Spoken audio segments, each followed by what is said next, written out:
Começar? Boa noite a todos, a graça e a paz do Senhor Jesus. Sejam bem-vindos ao primeiro culto doutrinário que nós estamos fazendo ao vivo aqui na nossa igreja.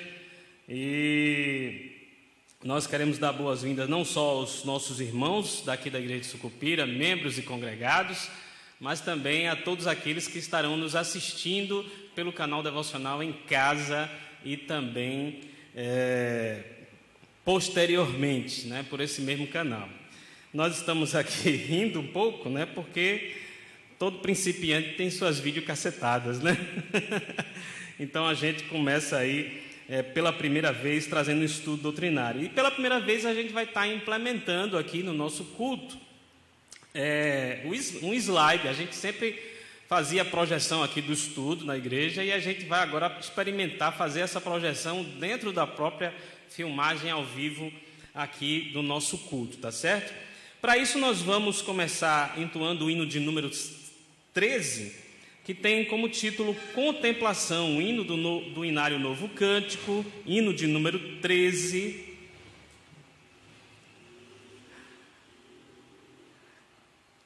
Se nos cega o sol ardente, quando visto em seu fulgor, quem contemplará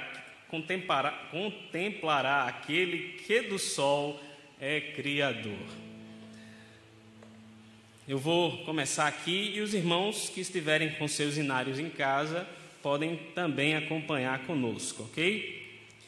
Se nos cega o sol ardente, quando visto em seu fulgor, quem contemplará aquele que do sol é Criador? Patriarcas não puderam o seu rosto contemplar, nem Adão chegou a vê-lo antes mesmo de cá. Luz perante a qual é trevas, mesmo o sol a fulgurar, nossos olhos pecadores não te podem contemplar. Fogo em cima da arca santa, sarça ardente do Sinai, são figuras dessa glória do Senhor e eterno Pai. Para termos nós com Ele franca e doce comunhão, Cristo Filho fez-se carne, fez-se nossa redenção, para que na glória eterna o vejamos já sem véu. Cristo padeceu a morte, o caminho abrindo ao céu. Queridos, nós vamos fazer uma leitura no livro de Êxodo, do verso 12 ao verso 23. Êxodo 33, do verso 12 ao verso 23. Livro de Êxodo, capítulo 33, verso 12 ao verso 23. Você acompanha aí comigo, Êxodo 33, de 12 a 23. Capítulo 33, do verso 12 ao verso 23. Diz assim o texto: Disse Moisés ao Senhor: Tu me dizes, fazer subir este povo, porém não me deste saber a quem há de enviar comigo. Contudo disseste, conheço-te pelo teu nome, também achaste graça aos meus olhos. Agora, pois, se achei graça aos teus olhos, rogo-te que me faças saber neste monte o teu caminho, para que eu te conheça e ache graça aos teus olhos, e considera que esta nação é teu povo. Respondeu-lhe: a minha presença irá contigo, e eu te darei descanso. Então lhe disse Moisés: se a tua presença não vai comigo, não nos façais subir deste lugar, pois como se há de saber que achamos graça aos teus olhos, eu e o teu povo? Não é porventura em andares conosco, de maneira que somos separados, eu e o teu povo, de todos os povos da terra? Disse o Senhor a Moisés: farei também isto que disseste, porque achaste graça aos meus olhos, e eu te conheço pelo teu nome. Então ele disse: rogo-te que me mostres a tua glória. Respondeu-lhe: farei passar toda a minha bondade diante de ti, e te proclamarei o nome do Senhor. Terei misericórdia de quem eu tiver misericórdia, me compadecerei de quem eu me compadecer. Acrescentou: não me poderás ver a face, porquanto homem nenhum verá a minha face e viverá. Disse mais o Senhor: eis aqui um lugar junto a mim, e tu estarás sobre a penha. Quando passar a minha glória, eu te porei numa fenda da penha, e com a mão te cobrirei até que eu tenha passado. Depois, em tirado eu a mão, tu me verás pelas costas, mas a minha face não se verá. Vamos orar, queridos. Pai bendito, Deus eterno, nós estamos aqui pela primeira vez como estudo doutrinário, e queremos, ó Pai, em nome de Jesus, que o Teu Espírito esteja trabalhando, ó Pai, esse estudo de tal maneira, ó Pai, que o Teu nome seja exaltado, ó Pai, e todo o meu ser possa se colocar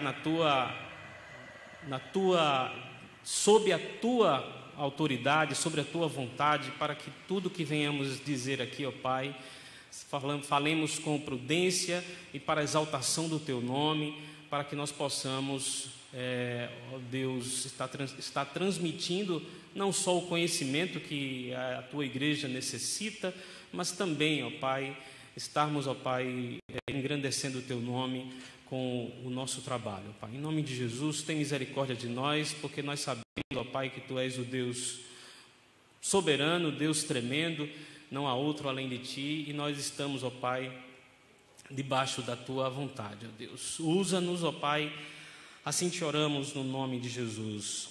Amém. Queridos, antes de a gente entrar propriamente no estudo, deixa, seguindo aí uma sequência que nós estamos fazendo aí do slide que nós vamos passar, falar um pouco aí a respeito da agenda da nossa igreja, tá certo?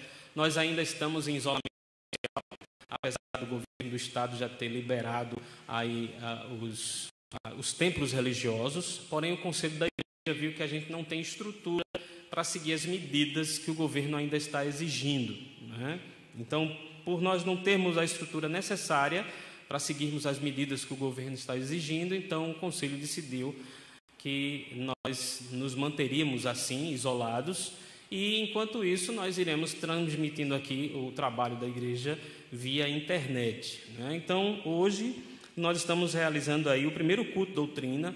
Nós começamos com as filmagens há 15 dias atrás, então as 2 quartas-feiras anteriores, há 3 semanas atrás, as 3 quartas-feiras anteriores, nós estávamos aí com o trabalho que a UPA vinha fazendo, né, de ordem.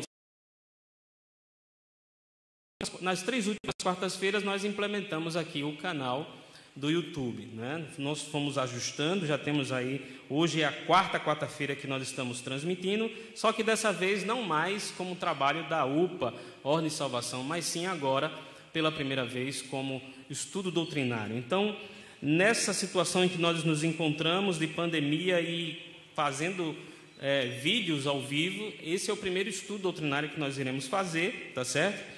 E nós queremos aí, então, convidar você a abrir a sua Bíblia mais uma vez, para que a gente possa adentrar no estudo propriamente dito, no livro de Atos, capítulo 15. Atos 15.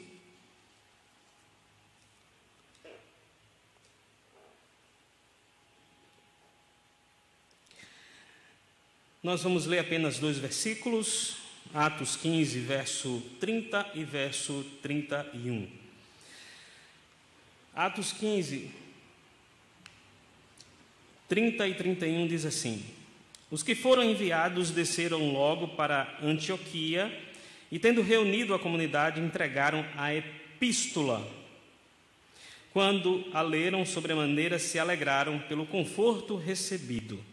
Os que foram, vou repetir a leitura dos 2 versículos, 30 e 31 do capítulo 15 de Atos. Os que foram enviados desceram logo para Antioquia e, tendo reunido a comunidade, entregaram a epístola. Quando a leram, sobremaneira se alegraram pelo conforto recebido. Mais uma vez, querido Deus, amado Pai, nós damos início agora propriamente ao estudo e queremos te pedir, ó Pai, que o teu Espírito tenha total controle sobre nossas vidas, ó Deus. Em nome de Jesus, nós te suplicamos para o crescimento da igreja e a exaltação do teu santo nome. Nós te rogamos por isso, a total autoridade do Espírito Santo sobre nossas vidas. Assim, ó Pai, nós te oramos em nome de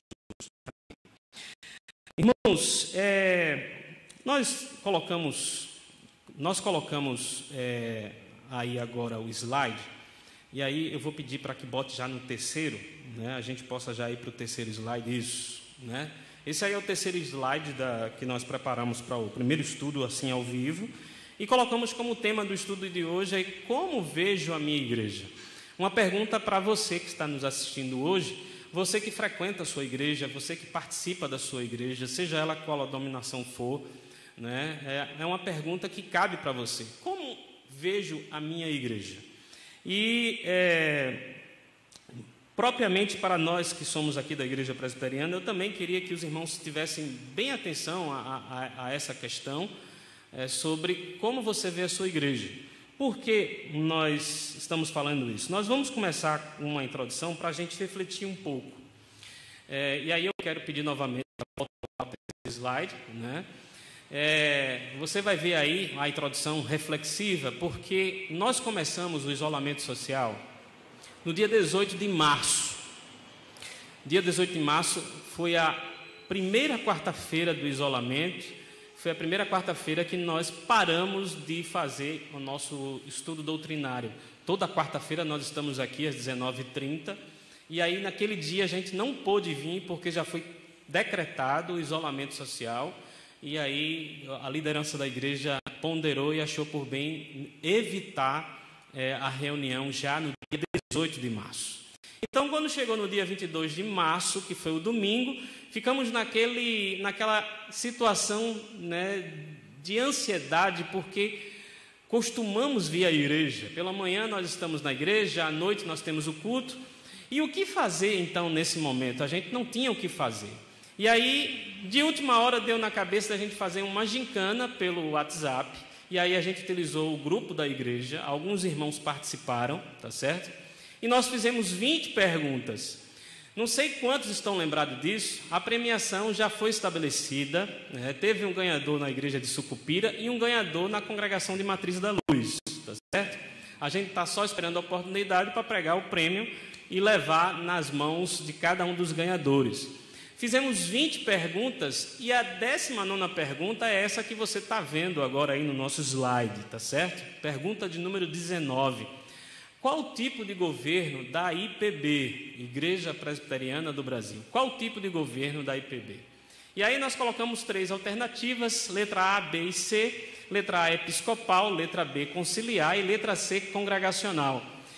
E para minha surpresa, como a gente estava fazendo uma gincana pelo WhatsApp com os irmãos da igreja, né? Então, irmãos presbiterianos, dentro da Igreja Presbiteriana de Sucupira, para minha surpresa, a maioria, praticamente, eu acho que todos, porque eu não tenho agora de cabeça quantos eram, mas praticamente todos erraram essa pergunta, né? E aí a maioria respondeu que é a letra C. O tipo de governo da Igreja Presbiteriana é a letra C, congregacional. E aí eu fiquei surpreso com essa resposta, porque como estava sendo a nível de brincadeira, nós então fomos observando e tomamos essa surpresa, tá certo? Então, nós queremos, né, e aí já pedindo aí para que a gente passe para o quarto slide, né, a gente pôde observar que essa pergunta da gincana, qual o governo da Igreja Presbiteriana do Brasil, ela está atrelada de forma indireta a muitas outras perguntas que a gente pode ver no transcorrer do dia a dia dos irmãos da igreja, tá certo? Porque muitas vezes a gente está na igreja e a gente está na igreja de um modo que a gente não analisa a motivação pelo qual nós estamos naquela igreja. Isso aí é natural, a gente não ter a motivação inicialmente correta, porque geralmente nós começamos a frequentar a igreja por alguma conveniência. Com o passar do tempo é que a gente vem ter convicção quando a gente se aprofunda. E aí, enquanto a gente está na conveniência, a gente faz essa outra pergunta, a gente pode fazer alguma pergunta do tipo como essa que está aí em azul para você ver na tela. Por que é tão complicado realizar determinadas atividades na igreja presbiteriana? A gente já ouviu muitas pessoas usar esse tipo de pergunta ou perguntas similares a esta, como se na igreja presbiteriana fosse um pouco mais complicado realizar as coisas, né? E aí essa pergunta ela é capciosa e ela é capciosa por falta de conhecimento de quem a faz, né? Então, o que a gente tem que fazer? A gente tem que buscar conhecimento para evitar esse tipo de pergunta que induz ao erro. Porque quando eu faço esse tipo de pergunta, por que é tão complicado realizar determinadas atividades, mostra que há uma ignorância da minha parte. Eu peço aí já para ir para o quarto slide, para que a gente possa observar aí uma outra pergunta que eu quero fazer a você. Você sabe como sua igreja funciona? Como é que sua igreja funciona? Eu estou fazendo essa pergunta aí, como é que sua igreja funciona?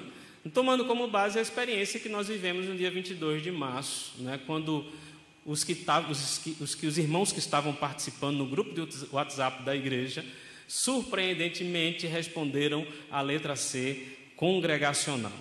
E aí a gente precisa buscar o conhecimento de tal forma que haja harmonia entre a igreja e seus membros. E no que se refere aí às formas básicas de governo eclesiásticos, né? Então, quando os irmãos conhecem quais são as formas básicas e aí identifica corretamente a forma básica da sua igreja, então aquela pergunta que eu falei que era capciosa, né, ela deixa de existir, porque eu sei qual é o governo da minha igreja.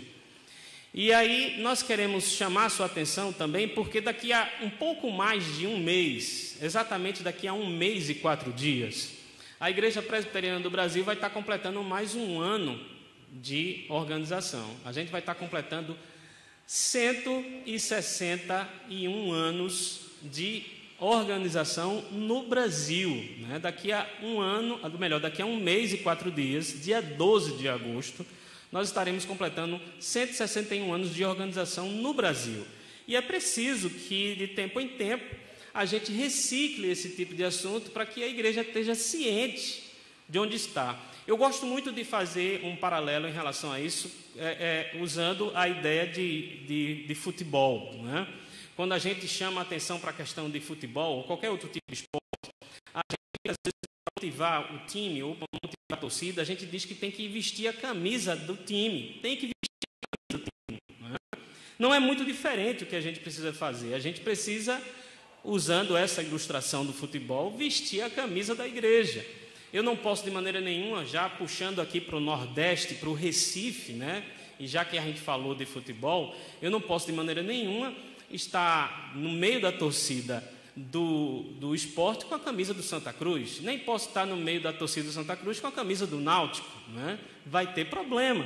Então é preciso que eu vista a camisa do meu time. E no que se refere à igreja não é diferente, é preciso que a gente vista a camisa da nossa igreja. Qual a igreja que você participa? Você conhece a sua igreja? Você sabe como sua igreja funciona?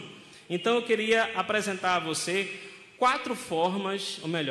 três formas de governo eclesiástico, três formas de governo existentes dentro da igreja do Senhor, tá certo? Isso aí, quando nós falamos dessa forma, nós estamos falando de modo interdenominacional, tá? Então, como você pode ver aí no finalzinho desse quarto slide, tá? Ou melhor, quinto slide, você vai ver aí as formas básicas existentes do governo eclesiástico, que são três. E a primeira forma que a gente vai observar, e aí eu quero que você possa observar direitinho aí essa ilustração aí, tá certo? A gente tem alguém segurando a igreja, né? E esse homem que está aí todo amarradinho de cordão, né? Feito fantoche, né? Feito aqueles bonecos que para se movimentar precisa de cordão. Ele representa os membros dessa igreja que está sendo aí segurada por alguém. Alguém está sendo segurando essa igreja, né? E esse alguém é quem, podemos usar essa palavra assim, né? Sem maldade, manipula, né? No momento que está com o cordão ali balançando, né? A gente tem essa ideia aí, tá certo? Então essa é a primeira forma de governo.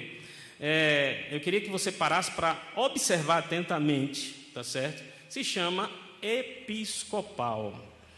É uma forma de governo caracterizada por um líder maior, né? Essa mãozinha aí que está segurando a igreja representa esse líder maior. E aí, como a gente identifica uma igreja episcopal? Só através do seu líder maior? Geralmente sim. E a gente pode observar já no próximo slide aí que esse líder maior nas igrejas episcopais, eles podem ser chamados de episcopo, papa, bispo, pastor presidente e até apóstolo. Então a gente vai encontrar algumas igrejas que têm esses cargos aí.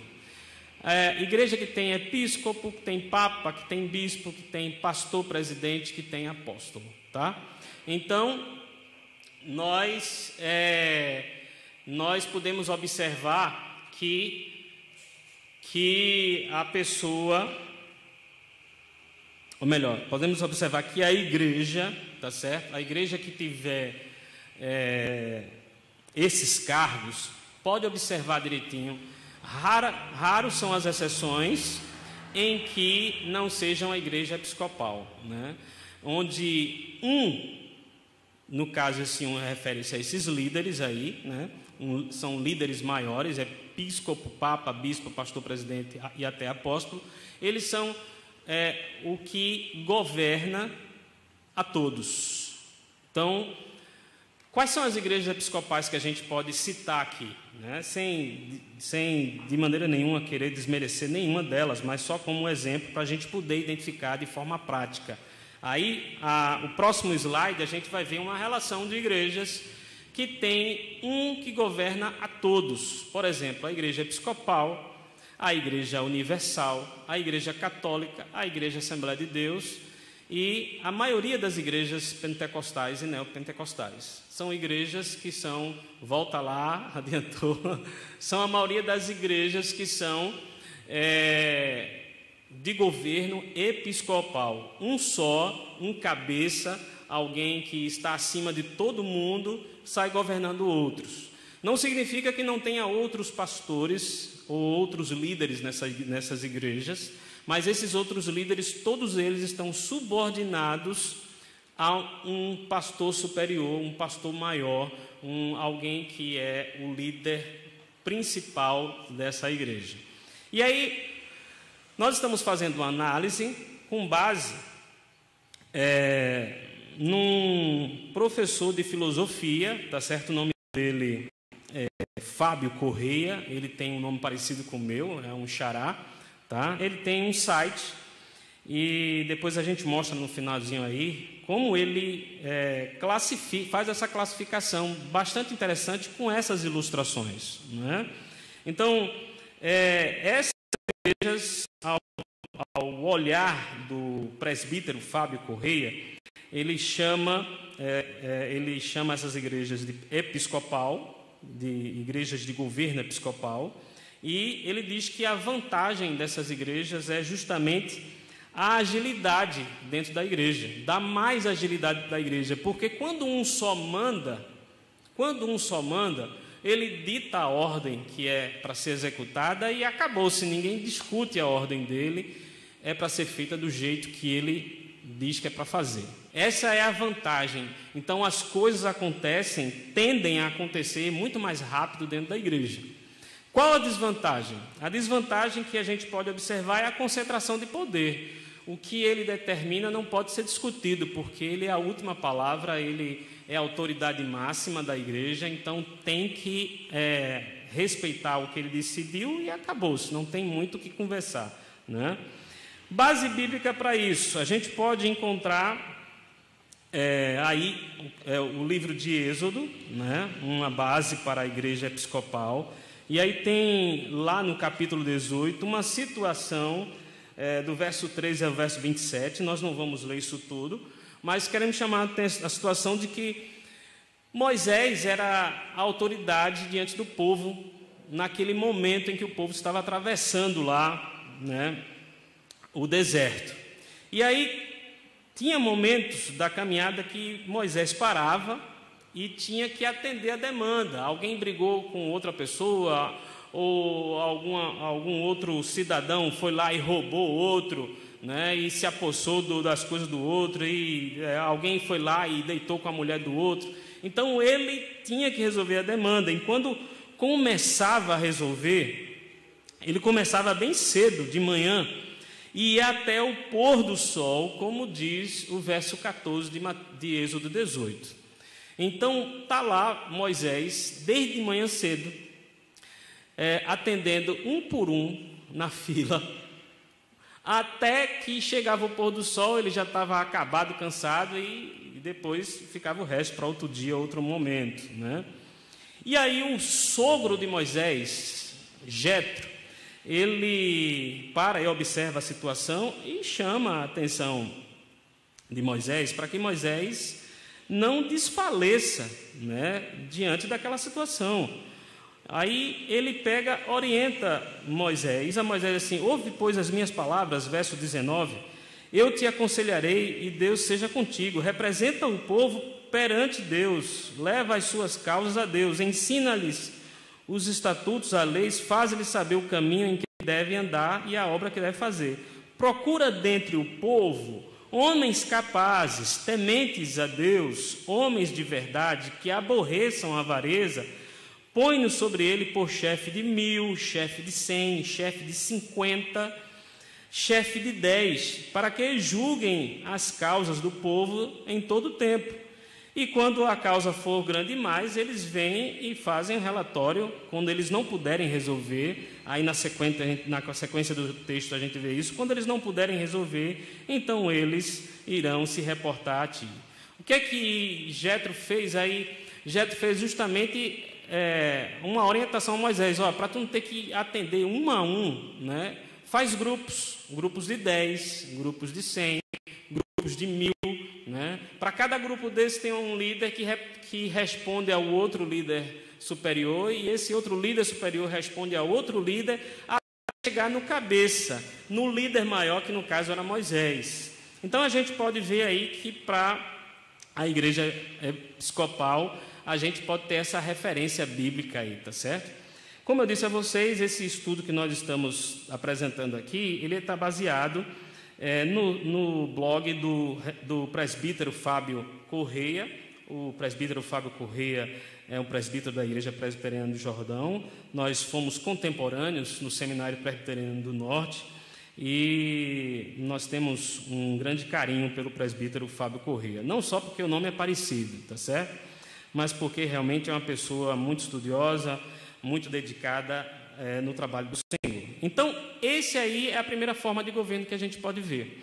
A segunda forma de governo que a gente pode ver é a forma congregacional. Qual é a característica da forma congregacional? Você vê aí uma ilustração, a igreja no meio e ao redor, né, um círculo de pessoas, né, como se o círculo de pessoas fossem a representação aí dos seus membros. E qual a característica dessa forma de governo? É que todos governam. Então, é a participação de toda a congregação na tomada de decisões. Então, por isso que se chama governo congregacional. A igreja toda participa. E aí a gente pode ver que nada é decidido sem que antes tenha a aprovação da congregação, que se reúne em uma assembleia de membros na igreja, né? Algumas igrejas não chamam assembleia, chamam sessão, mas a gente pode ver isso, tá? E aí eu queria pedir que já pulasse para o slide número 11, né? É o 2 depois desse, tá? Esse aí é o slide 9, né? Esse, pronto. Então, a gente pode observar aí que todos governam, né? Então, quais são os exemplos de igrejas presbiterianas, quais são os exemplos de igrejas de governo congregacional mais conhecidos em nosso meio? A gente vai ver os batistas e os congregacionais, tá? Então, a gente vai ver aí que o povo, os membros, os irmãos, eles se reúnem e eles tomam a decisão em assembleia ou em sessão. Qual é a vantagem dessa forma de governo?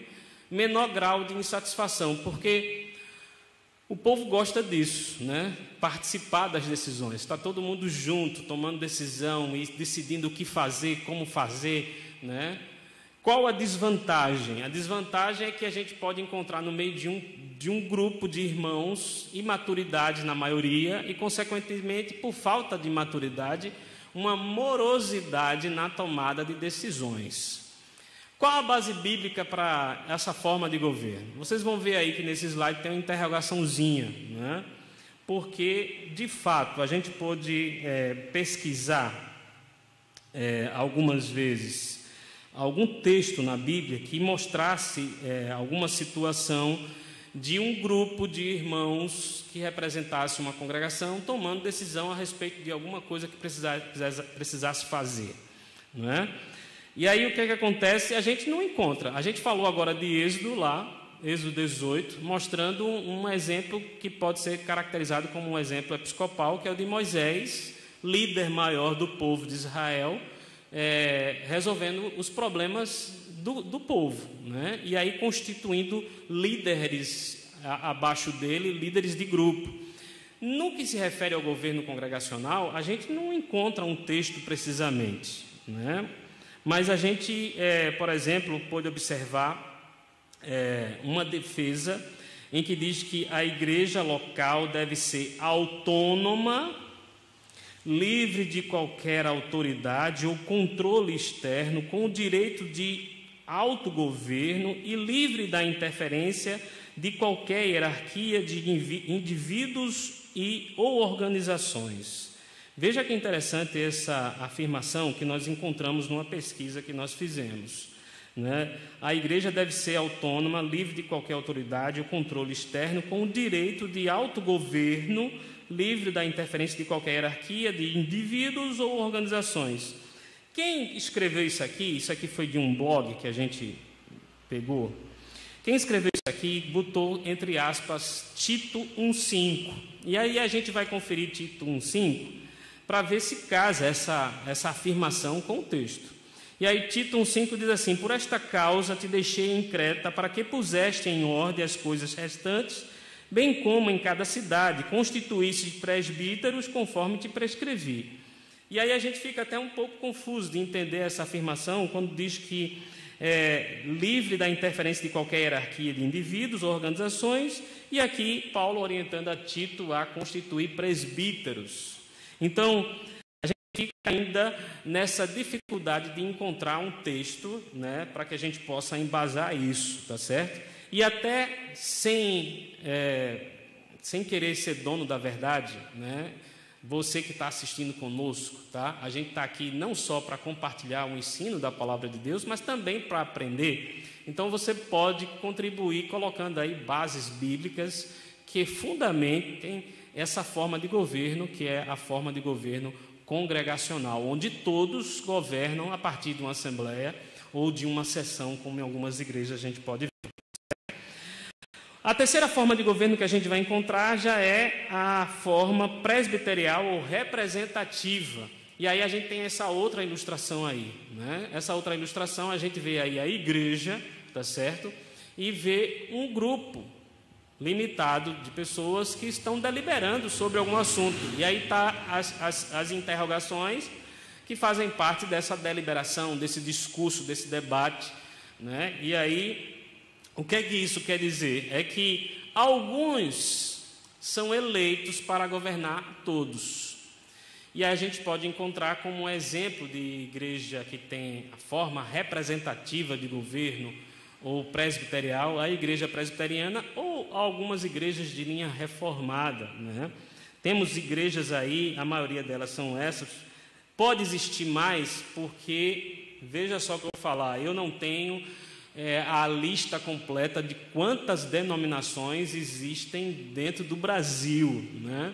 Quando eu comecei a minha caminhada como seminarista, havia uma pesquisa lá no comecinho do século, desse século nós estamos, que existia mais de 5.000 denominações, mas isso foi há 20 anos atrás. Hoje a gente tem, com certeza, um número expressivamente maior que isso. Então, há uma relação enorme de denominações e é possível que a gente encontre outras denominações de governo representativo ou presbiterial, tá certo? Mas a mais conhecida é a igreja presbiteriana. No slide seguinte, a gente vai ver aí que o governo do povo por meio de representantes por ele escolhido, um governo republicano, né? E aí, veja que interessante, tem muito a ver com a forma de governo como é exercida em alguns países, como o nosso, o Brasil, e como, por exemplo, nos Estados Unidos, tá certo? Representantes do povo, tanto na esfera executiva, como na esfera legislativa, como na esfera judiciária, né? E, recentemente, teve até alguns irmãos aí publicando algumas coisas a respeito do Ministério da Justiça, onde um dos ministros, em seu discurso, ele citou Calvino. Aí nós estamos justamente no slide seguinte, onde a gente encontra aí que Calvino, na sua interpretação das Escrituras, ele considera ser o governo representativo aquele que foi ensinado pelos apóstolos para a organização da Igreja de Cristo, ok? Então, vamos ver aí a vantagem, a gente volta a comentar sobre aí a posição de Calvino, as vantagens de um governo presbiterial ou representativo. Menor risco de concentração de poder, porque o poder não pode ser exercido por uma única pessoa, e também menor risco de tomada de decisão por pessoas imaturas, né? Nem 8, nem 80. A gente tem um grupo de pessoas, e isso é extremamente importante. Eu queria acrescentar aqui a minha experiência. Eu tenho 18 anos de ordenação ministerial, e já passei por algumas situações de não enxergar determinados problemas, e tive uma ajuda magnífica do conselho da minha igreja. Ao colocar o problema para o conselho abriu meus olhos para outras situações. Então, é importante a forma de governo representativa por isso. A gente diz no ditado popular, né, que duas cabeças pensam melhor que uma, né? Duas cabeças pensam melhor que uma. E aí a gente tem um grupo de representantes que se juntam para pensar e torna a coisa mais rápida para resolver, porque é mais de uma pessoa pensando, e também toma uma decisão mais rápida, porque não é todo mundo pensando, mas só os representantes pensando, né?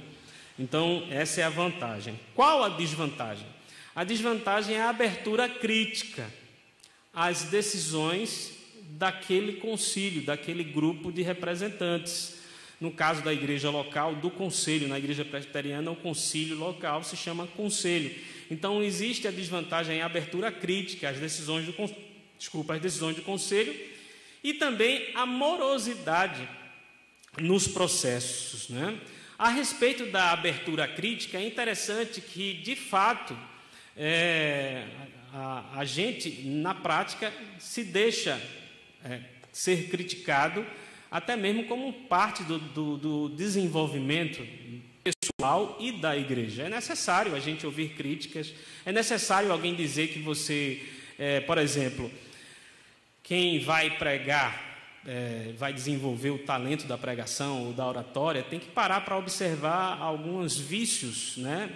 Eu, por exemplo, de vez em quando manifesto esse vício do né, que eu acabei de dizer agora, né? Então tem o vício do né, e aí a pessoa, às vezes, que está falando, não percebe o né que diz. É preciso que alguém chegue, pastor, pelo amor de Deus, o senhor fala mais né do que na palavra de Deus. Então, a crítica é importante para o nosso crescimento, né? E essa forma de governo tem abertura para isso. Isso, de uma certa forma, é desvantajoso, porque também essa abertura abre para outras coisas, né? Se você for fazer uma crítica a um líder numa igreja de governo episcopal, dependendo do temperamento, do caráter desse líder, a punição pode ser severa, né? Um líder ser contrariado, é como se fosse um rei. O rei, que alguém contrariasse o rei, corria o risco de sofrer penalidade. Na igreja episcopal não é muito diferente, tá? Melhor, na igreja de governo episcopal, bem melhor assim dizendo, né? A gente vai encontrar esse tipo de dificuldade, né? O líder falou, é aquilo que ele disse, acabou-se. Pode ser que eu esteja falando coisas, né, que eu não domine, né? E aí estou aberto à crítica para você depois dizer, pastor, não é bem assim como o senhor estava ensinando no seu vídeo, tá? Mas basicamente é isso que nós queremos falar. Aí você pergunta, pastor, o senhor botou lá no primeiro forma de governo uma base bíblica, a segunda forma de governo outra base bíblica. E cadê a forma de governo aí do governo presbiterial? A segunda forma de governo, a base bíblica para isso está lá no texto que nós lemos inicialmente, apenas 2 versículos, lá no capítulo 15 de Atos. Se você parar para observar o que foi que aconteceu ali em Atos, no capítulo 15, você vai ver que teve um problema de alguns irmãos na Judéia, basicamente na cidade onde estavam Paulo e Barnabé. E aí Paulo e Barnabé, eles saem de lá, tá, e vão ao encontro dos apóstolos. Verso 6 fala desse encontro. Eles relatam o que estava acontecendo lá, eles relatam o problema. Na realidade, o relato do problema está no verso 5. Aí insurgiram-se, entretanto, alguns das seitas dos fariseus, que havia crido, dizendo, é necessário circuncidá-los e determinar-lhes o que observa a lei de Moisés. E aí eles Paulo e Barnabé levam esse problema lá para os apóstolos e os presbíteros em Jerusalém. Eles param para analisar o que estava acontecendo lá, né? E aí tem um debate conciliar, né? Onde estavam apenas os apóstolos e os presbíteros. A gente vê aí, a partir do verso 12, o discurso de Tiago. Tiago dá o parecer dele. E depois aí eles tomam a decisão, e quando eles tomam a decisão, na decisão está incluído aí alguém que vai levar essa informação da decisão deles para os irmãos da igreja de Antioquia, que era onde estava acontecendo o problema, né? Então, foram Judas, chamado Barsabás, e Silas, homens notáveis entre os irmãos, escrevendo por meio deles. E aí, verso 22 relata aí que essa decisão foi escrita, e Judas e Silas foram enviados para a igreja de Antioquia para saber qual foi a decisão conciliar tomada pelos apóstolos e presbíteros a respeito daquilo que os fariseus estavam impondo aos irmãos de Antioquia. Então aí tem uma reunião conciliar, representativa. Irmãos à igreja de Antioquia, bem como a de Jerusalém, no papel do concílio de Jerusalém, lá onde estavam os apóstolos e também os presbíteros, tá certo?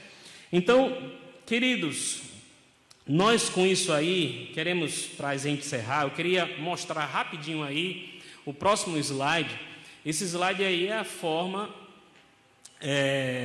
de governo aí que foi estabelecida, tá certo, dentro da Igreja Presbiteriana do Brasil, tá? Então, se você aí vê, aí tem 4 colunas. A primeira coluna, em cima dela, da primeira coluna, tem a palavra conselho, e abaixo de conselho tem todos os departamentos e grupos que existem dentro da igreja local, né? E o conselho está como autoridade sobre todos esses grupos. Em cima de conselho, você vai ver escrito aí comissão executiva, que está abaixo de presbitérios.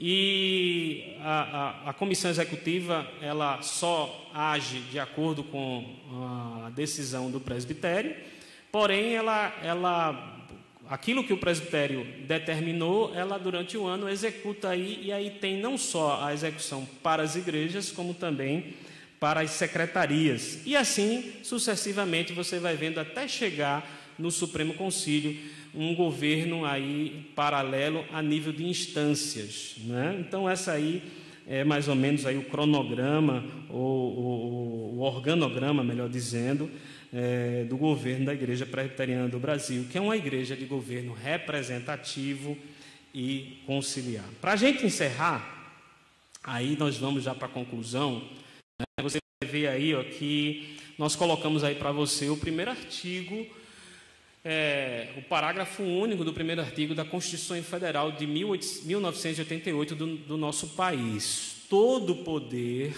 emana do povo, que o exerce por meio de seus representantes eleitos ou diretamente nos termos desta Constituição. Sendo assim, qual deve ser a nossa postura? Se julgarmos que nossa legislação é ruim, devemos lutar para mudá-la, mas enquanto não for alterada, ela deverá ser cumprida. A forma de governo no nosso país, portanto, é uma forma de governo representativa.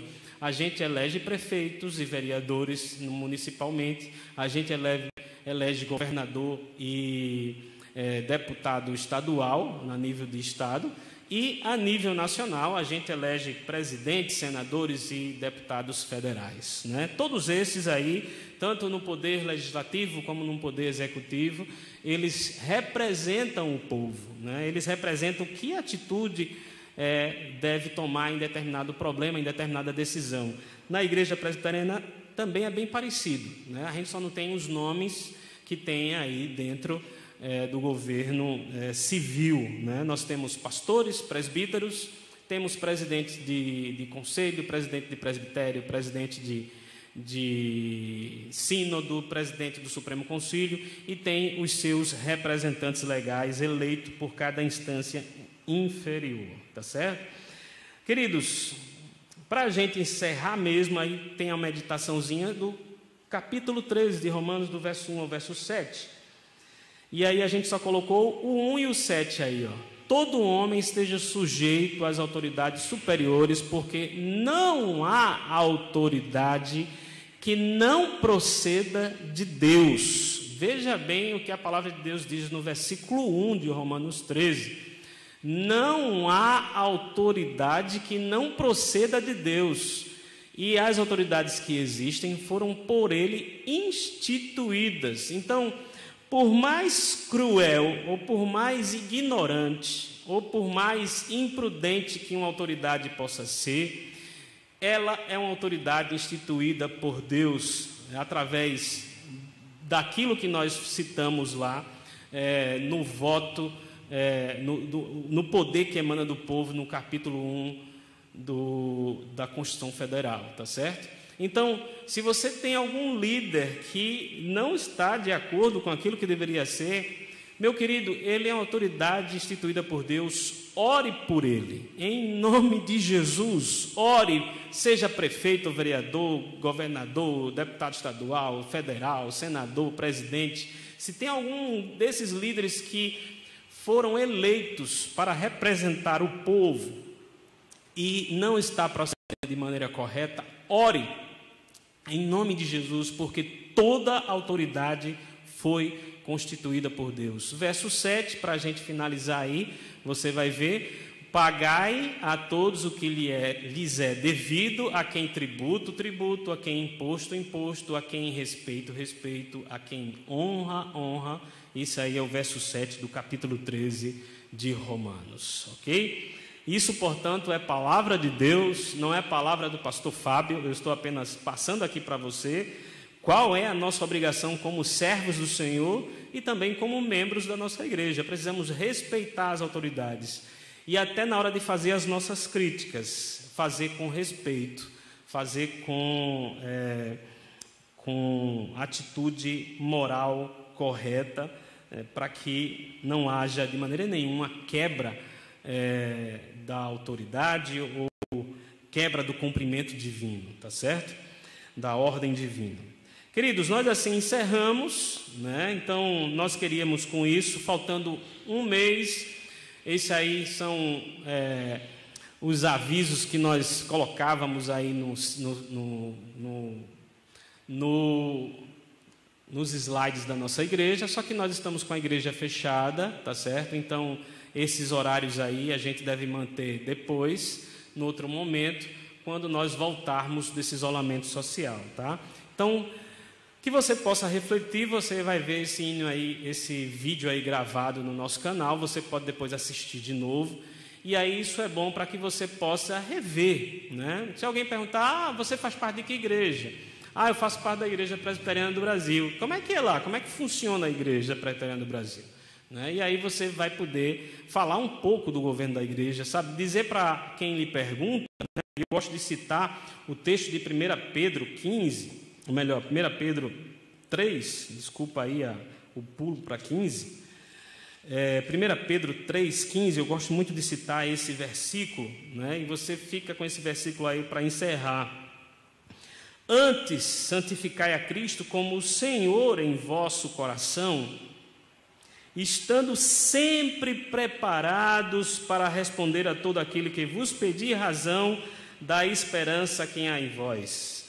Para todo aquele que vos pedir razão da esperança que há em vós. Então, você precisa não só conhecer a sua igreja, mas precisa conhecer também o seu Senhor, o Senhor da igreja que você faz parte, que aqui a igreja na terra é a igreja visível, militante, mas que faz parte da igreja invisível, e igreja do Senhor espalhada por toda a terra, no mundo, né? E que em breve será levada aos céus e se transformará definitivamente em igreja triunfante, tá certo?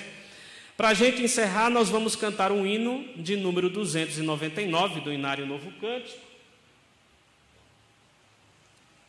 Hino de número 299.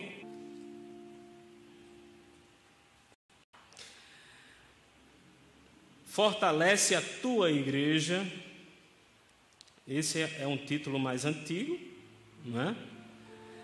E aqui eu estou com uma partitura. Eu não sou especialista em música não, mas a gente tenta reger aqui um pouquinho, não é? Então nós vamos cantar, uma estrofe só e um refrão só, não é? Fortalece a tua igreja, ó bendito Salvador,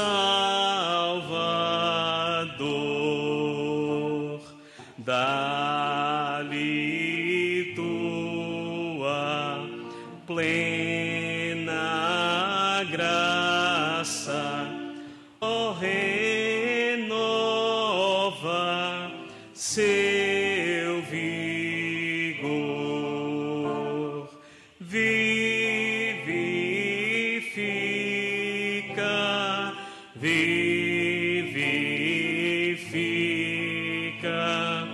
nossas almas, ó Senhor, vivifica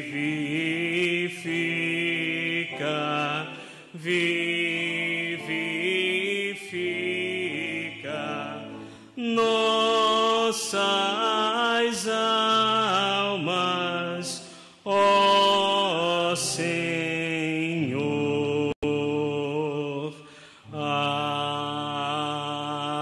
Amém.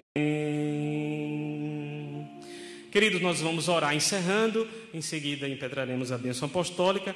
Queremos só dizer para você que sexta-feira nós estaremos aqui novamente no templo da nossa igreja para o culto de oração, tá certo? O culto de oração é mais movimentado. Esse aqui é o culto doutrinário, onde a gente pôde compartilhar slides. Na sexta-feira não tem slide nenhum, é a participação aqui dos irmãos pelo chat, né? A gente vai verificando o chat, participando e vendo os pedidos que são feitos, tá certo? Você está aí na sua casa, ainda em isolamento social, nós aqui também. Eu apenas estou aqui sem máscara, minha máscara está aqui. Minha máscara está aqui, depois assim que terminar eu vou colocar minha máscara aqui, tá certo? Todo mundo que está aqui auxiliando na filmagem está de máscara, tá certo? Eu estou sem máscara, estou aqui no microfone. Nós estamos ainda cumprindo o isolamento social, tá certo? Esperando que nas próximas etapas aí que o governo vai colocar em prática, possa flexibilizar mais e a gente possa assim, então, ver as possibilidades de retornar os irmãos para a igreja, tá certo? Orem por nós, orem pela liderança da igreja, orem pelos irmãos que estão isolados, sem poder sair, tá certo? Orem pelos nossos idosos, pelos enfermos. Coloque os pedidos aí no de oração, porque sexta-feira nós estaremos aqui em culto de oração para a honra e glória do nosso Deus. Oremos. Pai bendito, Deus eterno, nós te agradecemos, Senhor, por esse primeiro culto, por esse primeiro estudo doutrinário aqui na quarta-feira em nossa igreja. E queremos, ó Pai, te pedir que esse dia da quarta-feira seja um meio da igreja poder usá-lo para crescimento espiritual, para conhecimento da palavra, para, ó Pai, serem experimentados na sua fé e serem aperfeiçoados para a honra e glória do nosso Senhor e Salvador Jesus Cristo. Aperfeiçoa, Pai, a tua igreja, usa-nos, Senhor, para que nós possamos ser esse canal. Também, ó Pai, aqueles irmãos que queiram participar de outras igrejas também podem participar, até dando apoio, sugestões, mas que a tua igreja possa crescer, ó Pai, nessa interação eclesiástica, nessa interação dos teus filhos, dos teus servos, ó Pai. Abençoa toda a tua igreja, abençoa toda a liderança, abençoa, Pai, a todos. Nós também te pedimos, ó Deus, pelos nossos governantes, em nome de Jesus, ó Pai, que o teu Espírito esteja conduzindo cada um deles, para que eles possam, ó Pai, o povo, tem misericórdia, ó Pai, do povo brasileiro. Nós assim te oramos e te pedimos no nome de Jesus. Amém. E que a graça e a paz do nosso Senhor e Salvador Jesus Cristo, o amor de Deus, o nosso bendito Pai, a comunhão e as consolações do Espírito Santo estejam sobre todos vós, Igreja do Senhor Jesus, hoje e para sempre. Amém. Que Deus os abençoe. Até sexta-feira, se Deus assim permitir.